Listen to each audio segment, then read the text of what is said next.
JP Nation? It's your boy JP. If you're a returning subscriber, welcome back to my channel. If you're a new subscriber, welcome to my channel where we do basketball reaction videos and other basketball content. If you love the game of basketball like I do, make sure you subscribe to Itzjustjp down below and click the notification bell. You know where our next upload is. On the road to 40K. Thank you all so much for tuning in. Today we're going to be reacting to another Ladybird reaction video. It's going to get a little bit dark right here based on the title. Another Ladybird story. Shout out to Nick Smith, man. He makes really great content, man. Shout out to him. This is how Ladybird almost made an NBA player commit suicide.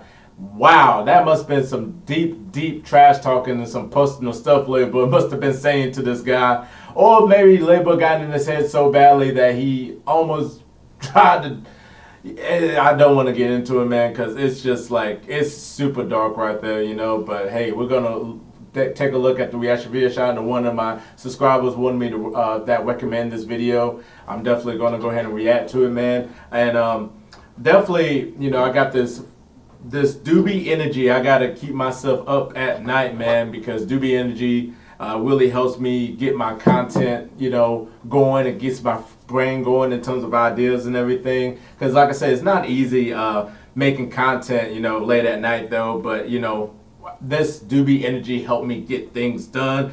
Not being a caffeine drinker myself though, I'm able to drink doobie energy because it's a dietary supplement. It's sugar-free and better energy choice. With doobie energy, I'm able to focus and concentrate without feeling jittery with the gentlest energy. Beach and Peach is my favorite. Simply add water and shake it up with my doobie shaker and get myself to work though. Definitely go to their website, man. They got a lot of flavor options too as well. Get yourself a shaker too as well if you need it, man.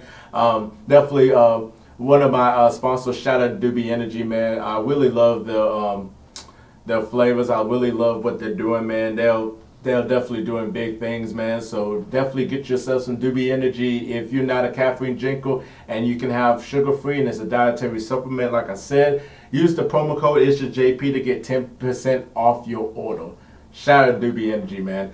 Let's go ahead and get into the video. I'm so excited about this, man. Let's get it. Rack up the likes too as well, and definitely comment down below. Let me know what you want me to react to next. Let's get it. How Larry Bird almost made an NBA player commit suicide. See? So, in a podcast interview with Vice Sports, former NBA All-Star Jason Williams, no, not the flashy passer, white chocolate. Hey, yeah, I mean, there was two different Jason Williams, though. Everybody's talking about the white chocolate, the passing, the flashing guy in Sacramento to the Grizzlies. This Jason Williams, man, he was actually a good player, man, really good player, man. Coming into the 90s, was an NBA All-Star. You know, he definitely had an upside too as well, you know, playing with the New Jersey Nets. So shout out to Jason Williams, man, and hopefully he's doing really good. Man, wow. All right, let's go ahead and check this out. Let's continue.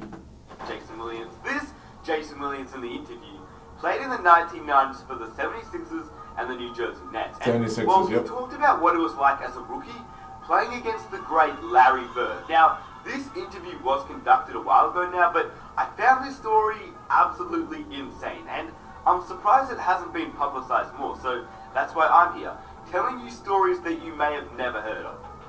Now, to actually get into this story, you firstly need to understand some of Larry Bird's history, so here's some backstory. As we all know, Larry Bird is one of the greatest players of all time. Facts, There's no doubt about it. But not only was he an amazing player, he was an incredible trash talker. And according to many previous NBA legends that played against Larry Bird, he was the greatest trash talker of all time. But the thing with... I might have to put him at number one. I mean, like, you know, Reggie and Michael, Gary Payton. Larry Bird, I would say, is probably the greatest trash talker of all time, man. You know, watching all these reaction videos of Larry Bird and his trash talk, I might have to put him at number one. There was nobody better than Larry Bird, and he always backs it up, and he'll tell you what he's going to go at, too, as well. So, number one. Bird and many great trash talkers alike, Michael Jordan, Gary Payton, Reggie Miller, Kobe Bryant, and many others, is that when they trash talk, they not only trash talk, but they back up whatever they're saying with incredible play, which makes it more annoying for the opposition when they actually have to face up against these guys, because they just trash talk in their face and then hit like a 3 in their eyeball. It's crazy, but that's why they're so good. Now, like I mentioned, Larry Bird was one of the greatest players of all time. We know that. Larry Bird had an incredible career ever since he was drafted in 1978. And as a rookie, he averaged 21 and 10 at the small forward position. And that would only be the start of what was to come. For 13 seasons with the Boston Celtics from 1979 through 1992, Bird brought hustle, consistency, and excellence in all areas. You wanted to win. A scorer, a passer, a rebounder, a defender, a team player, and perhaps above all, as a clutch performer. Oh, did I forget? And as a trash talker, the thing about Larry Bird though is that he was so confident, very confident, maybe too confident, but he was confident in a great way. Bird was so self-confident that he was known to waltz up to the opponent's bench before tip-off and predict a 40-point performance. Then he would drop 40 on them, which is pretty insane. I won't get into all the Larry Bird stories, but just know that there were some pretty crazy Larry Bird trash-talking stories. Anyway, in 1990-1991, Bird was coming towards the end of his career, and he would still play 38 minutes a game, but he'd only play 60 games, and you could definitely tell he'd lost some of his touch, which, I mean, it was obviously expected since he was 38 years old. Yeah, he had all sorts of issues, and at that exact time of 1990-1991, Bird was slowing down and at the end of his career due to frequent back issues which would hamper the legend into retirement just a year later in 1992. So it was really not Larry Bird's prime or peak, but if you knew anything about Larry Bird, he wasn't going to let a rookie dominate him, or to be exact, he wasn't going to let a rookie stop him, not even on his last leg. According to Jason Williams, he felt confident enough that he could check an aging Larry Bird on the court. I'll be clear with you again. Larry Bird did not like rookies. Especially those that tried to challenge him, but not only was Williams a rookie, this was his second game in the league. It didn't start off well for the 76ers. Charles Barkley had come to the game hungover, and Larry Bird realized that immediately. Chuck had a big night out, and Larry Bird saw this as an opportunity to trash talk his way into a win.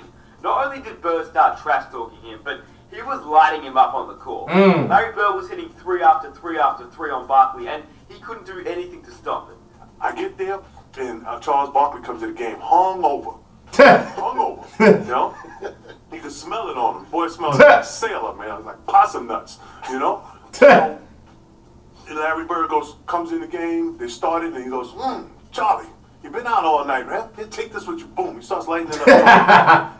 Larry Bird, doing what Larry Bird does, backs down the court after hitting a 3 and tells the opposition coach, hey coach, give me somebody else. So they put in Rick Mahorn and look at Rick and say, if you got a hard ass, you got to make 2 trips, boy, you can't check. Larry Bird just talked. If you knew anything about Rick Mahorn, he was a pretty tough guy in the NBA. In fact, so tough that one time Isaiah Thomas punched him in the face twice and he didn't even flinch. So, Not flinch, Maybe I'm exaggerating, but I'll show you the clip. It's pretty crazy. Anyway, as I told you before, Larry Bird didn't stand down to anybody. And although Mahorn was a pretty tough guy in the NBA at this point, Larry the Legend didn't care. He started trash talking Mahorn too. Then Bird says to the coach, Coach, put somebody else on me.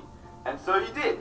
And so on came Armand Gilliam. Now, as you can imagine, Larry Bird started lighting him up as well. So after Larry Bird started killing Gilliam, he everybody back down the court just like Larry Bird does and says, hey coach, put the rookie in. Now, as you can imagine, when his coach finally put him in the game, Jason got more than he bargained for. You know, he tried back, he looks over at the bench and he goes, hey coach, put the rookie in. I was like, yeah, put me in. You better not hope you don't put me in. And then Jimmy goes, Jake, go get him. And I go in, I go, yeah, what you want to do? Come on, baby, let's go. Let's get it on. And he gives me a pump fake, and I jump clear across his head. Come back down. He looks at me and goes, stupid rookie. And hits a 3-pointer. So I'm like, okay, that's one. He's Larry Bird. Larry Bird, obviously known as a notorious trash talker, heckled Williams throughout the game and scored on him without a sweat. Less than a minute on the court, Larry Bird made Williams nervous. He was unsure of what to do. And Larry Bird continued his scoring onslaught regardless of his efforts.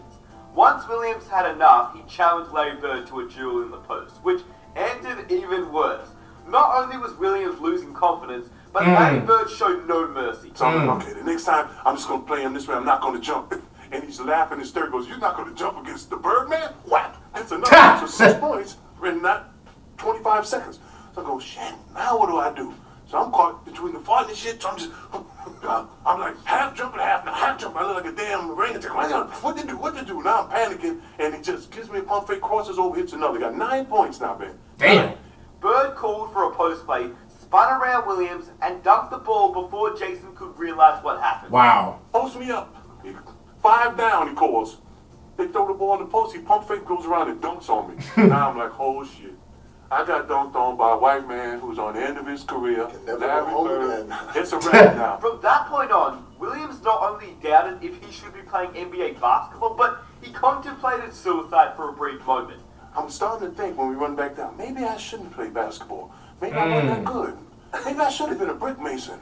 What the hell am I doing here? I can't go home now. If this guy scores one more bucket, I'm thinking suicide. I really was. I was like, what the... Larry Bird had destroyed his confidence in an instant, and when the coach tried to insert Williams back into the game, he looked into the stands, hoping the coach wouldn't even make eye contact with him because he was afraid to face Bird again.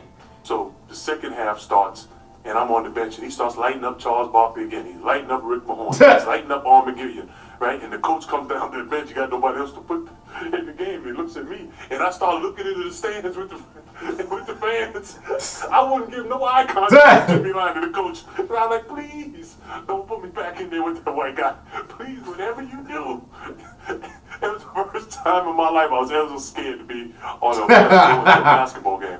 Maybe he was exaggerating a bit, but he didn't want to go back in the game, which is crazy. Larry Bird made a grown man not want to play the game he loved because it was killing him too much. Damn. Now, I don't really want to talk about Jason Williams and what he's done in the past because, well, I don't really want to get into that. But for those that don't know what he did, you probably won't forgive him. But in my opinion, I truly believe he's a changed man. He helps out communities and he takes care of young kids that actually need help. So I think he's definitely learned his lesson. If you guys want to find out what he did, if you don't know, you can probably search it up, but I just really don't want to get into that in this video. Yeah. Anyway, the craziest thing about all this, though, was that Larry Bird was doing this at the age of 38 years old, with back issues and everything, but he was still lighting up these guys.